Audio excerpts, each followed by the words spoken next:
So the concept I'll try and play with here, and this one, admittedly, is still kind of coming together, and I have a hard time maintaining a footing on it. It's basically this idea that God, that we are God, and even if I think of myself as an I, as a human being with a discrete lifespan and perspective that other beings don't seem to experience life through, right? Kind of an exclusive perspective. It just seems kind of wild to me, this notion that God co-creates and co-experiences the entirety of my life. And because I think the idea I want to keep in my mind, and maybe this is where the ego and the separate self kind of actually has its foothold, kind of creates the false notion of separateness, is kind of this idea that even if we believe in a higher power and a God, an all-knowing, all-thinking being, we still want to put it at some kind of remove. I have this image in my mind of kind of this like white rim, or kind of like a rim around the atmosphere, or these parting clouds with shafts of light coming down, and that this is what God is. And of course, under this theory, God is those things, but there's this way I think my mind tries to kind of push God and God's awareness and God's experience away from me, put it at this remove, keep it in this realm of purity, of goodness, of aspirational quality, but not granular. If I could get a little vulgar, God doesn't wipe my ass. God doesn't pick my nose. I do that. God doesn't idly scroll my phone while I'm sitting with bad posture at the DMV waiting for my number to get called. That's me. I do those things. And, I guess my small self, my kind of false sense of a separate self says, that's below God. That's too boring, too mundane, too bland.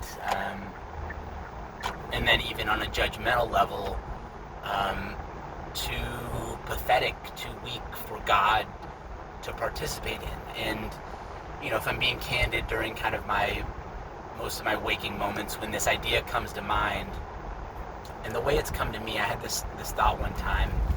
Oftentimes being under the effect of marijuana gives me kind of a heightened or accentuated notion here that sticks with me, and the one that came was, I remember I was being judgmental to myself about something, and this kind of thought came to mind. It's like, do you realize that God has done everything that's ever occurred in human history? Think of the worst atrocity, think of the most boring thing, or the thing that I would label most pathetic or terrible or awful or despicable or disgusting. God has done all those things, and not only did God do it, God didn't pinch God's nose and go through it to be with us during a difficult time. It's not all the footsteps on the beach and I carried you, but God was in these white flowing robes and deigned to come down and help us, and then went back up and had a bunch of Purell and did a deep steam bath or something like that.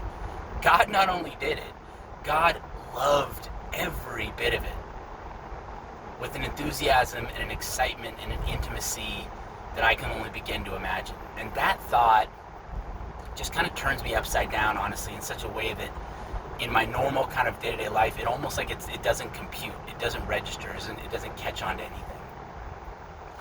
But more and more I'm coming to believe and even kind of accept and embrace this truth that we project our disgust and our senses of unworthiness onto God, whereas God is just, if I could be a little out there, God is this freak, from my perspective, this freakish experiencer who has zero shame, zero discrimination about the experiencing of these things, including being bigoted, being deeply ashamed, being deeply confused. These are experiences that, from the withinness of it, God both experiences in full, in all its confusion and all its upside downness, and experiences in spirit with absolute unconditional loving awareness. And again, not this unconditional loving of awareness of, oh, I'm not touched by the impurity of this moment. I have a light that burns all the impurity up within it. It's this this wild enthusiasm. I mean, even right now, this is the tricky thing about this, and this is why I say I have a hard time keeping my footing. Emotionally, I'm so wired to discriminate between acceptable and unacceptable experiences that I like and don't like, that I think others will find acceptable and not. That the images that are coming to my mind of things that God would do. I mean, imagine the most horrific and florid abuse someone could commit against another person. Imagine something we would think would be the most insane and unproductive task someone could do. Imagine, a hoarding situation where someone is buried in filth and piles of things.